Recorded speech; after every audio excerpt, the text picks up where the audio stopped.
This isn't a DJ setup, it's a music production center, the MPC Key 37. It's an all-in-one unit that you can make music on without needing to connect to any computer to make it work. It's essentially a standalone digital audio workstation, and it's got a lot of features packed in. You get 16 drum pads with velocity, 37 keys with aftertouch, a 7-inch touchscreen, a ton of onboard instruments, controls, and effects. Now over on the back we have the 12-volt power, a Type A and Type B USB interface, SD card slot for your external storage, record volume, stereo line inputs and outputs, headphone output, CV gate output, a Midi interface, and sustain, assignable, and expression pedal inputs.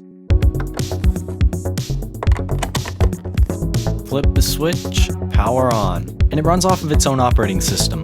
Now, if you wanted to get everything separately, you would have to get a computer, an audio interface, music software, a MIDI pad keyboard controller, and a MIDI interface if the pad controller doesn't. Now let's start a song idea as fast as possible. I have all my instruments loaded in and the tracks are all armed. The key range is also set on each track, so when I play across the keys, the instrument will change. I'll demonstrate that right now. The drums are set to the pads, the bass is on the lower keys, a pluck is on the middle keys, on the higher range keys, a lead, and then above that is a bell. And you can space the instruments farther across the keys, but in this type of configuration, you could record something very quickly. Here's an example. We'll start by recording in drums, add a shaker, a ride cymbal, and then a bass. Now the next instrument. It also corrects the timing if I play anything off beat. So that is recorded. Let's move on to the lead. And this is just a simple demonstration. Now the bell. Once you're done recording your notes, you can also record automation as well. Listen to the vibrato on the bell and the filter open. It records everything you play in. Now let's create a break by muting the kick and bass. Listen for the automation again. Now let's unmute the kick and bass. You can also mute individual pad sounds like the ride cymbal. It's pretty easy to bring things in and out of the mix. And speaking of mix, you can mix and master the song right on here. For example, sidechain compression being triggered by the kick. And there's tons of other effects that you'd want to make a song with and be inspired by. I'll scroll down the list. Now in this configuration, I have the key range set to all the keys and individual tracks will be recording. Let's record a drum pattern first. Play it in on the pads, add a shaker, and a ride cymbal. I'll scroll over to bass and use note repeat to add in 16th notes. And then it's going to loop that melody back. Now scroll to the next instrument, and then play in the next part when it loops around. I could use the arpeggiator here, but I'm just gonna play it. But I'm also not a trained pianist, so I make some mistakes. Somehow it worked here, but you can change the settings so that it only plays the correct notes in the key you're in. Now the lead. It's a good way to get ideas down fast, and you can always change things later. It records the notes over MIDI. Now we have the lead, let's record the bell. Just gonna wait for this to loop back around and play it in. And these are all stock presets you get with the Key 37. They're also really good quality. You have onboard instruments and tons of sampling capabilities. Now back to the song. I'll turn off overdub and mute the kick and bass track. The MPC Key 37 is a great way to get away from mouse and keyboard and turn music production into a musical instrument, because that's exactly what it does. Now let's create a patch from scratch with the Mini D, which is a Moog Model D emulator. And I'm very familiar with an analog clone of the Model D. So I've loaded up a blank patch. Now let's sculpt that sound. First, I'll go to the oscillator section where I'll turn on the second oscillator, detune it a little bit, and then lower the pitch of the first and second oscillator. Adjust it a little bit, turn on the third oscillator, lower the pitch, and then detune that one as well. And the wave shapes are set to soft. Turn down oscillator 3 a little bit, go to the filter section where I'll close the filter cutoff, add a filter envelope, so when I play a note it'll sound snappy. And it's a pass for me. It reacts like a Model D should. So let's go to list edit where you can step sequence. I'll press record and play this in. Then click play. Oh my god, it's corn. You can complete full songs right on here, and you can also connect all your hardware synthesizers and drum machines to it. But you can plug it into a computer as well.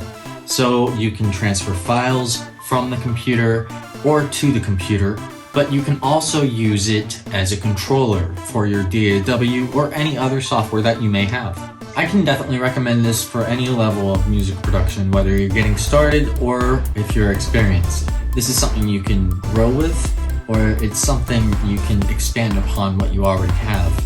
So how do you make a full song out of a sequence on the Key 37?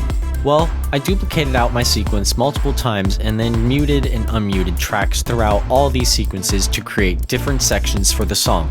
I recorded automation and changed MIDI notes throughout. There's multiple ways to arrange songs, this is just one of them. The method I'll be using here for arrangement is song mode.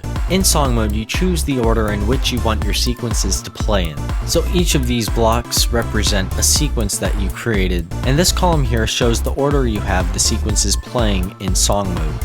For this song, I've created 26 sequences, and it only took a few hours to make. But I still want to add vocals, drum fills, and effects before I officially release it. Okay, the intro starts with drums, percussion, and bass. In the next sequence, I add an open hi-hat. Also, the order of your song doesn't have to be the same order as your sequences. On the next sequence, I add a snare drum. Halfway through this sequence, I introduce an atmospheric high note. You're about to hear it. At the start of the next sequence, the atmospheric note will be an octave lower, and I'll start to filter in the chord progression. The amount of tracks or instruments I'm using here is 7. Only 7 tracks to make an entire song. You can make it as simple or as complicated as you like. On the next sequence, I remove the kick and bass and also add a string sound.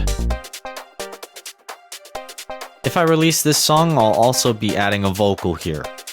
I don't know if I'll be releasing this, but if I do, that's what I would do. What do you think, should I? In the next sequence, I introduce the first lead sound. I also remove the percussion layer. So it's building up to the drop, and other things I would add here if I go further into this project would be effects and a snare build. I'd cut the melody here and solo the vocal, and then drop it. Now it's just the drums, bass, and lead. In the next sequence, I'm going to change the lead sound, but keep the same MIDI. I need to put a drum fill here and break up the pattern. Now this is the second lead. I've also added the atmosphere in this sequence. In the next sequence, I cut the leads and the atmosphere and add the chords and the strings. This is just bare bones arrangement. There's no bells and whistles on this track yet, like vocals, effects, drum fills, and breaks.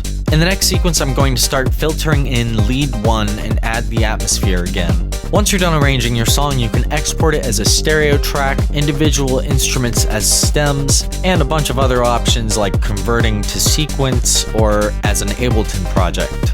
But that's basically the idea behind song mode. So I've never owned an MPC before, and this is my first experience ever using one. And I gotta say, having the keyboard, the drum pads, a touchscreen with a DAW on board, it's been a refreshing way to make music. I'm also planning on pairing it with all of my other external gear. So I'll have synthesizers, drum machines, and other sequencers. The goal is to record and make songs live. So drop a like and subscribe right now, just so you don't forget that this stuff is going to be future videos that I'm going to be posting. And if you want to hear this song when it's done, if it gets done, follow me on Spotify so you don't miss it. If you're interested in the MPC Key 37 or any other gear that I use, check out the affiliate links to Sweetwater and Tomon down below. I really appreciate it, and if you get one of these, congratulations. I'll see you next time. Thank you for watching. All the music in this video was made using the MPC Key 37 and the onboard instruments.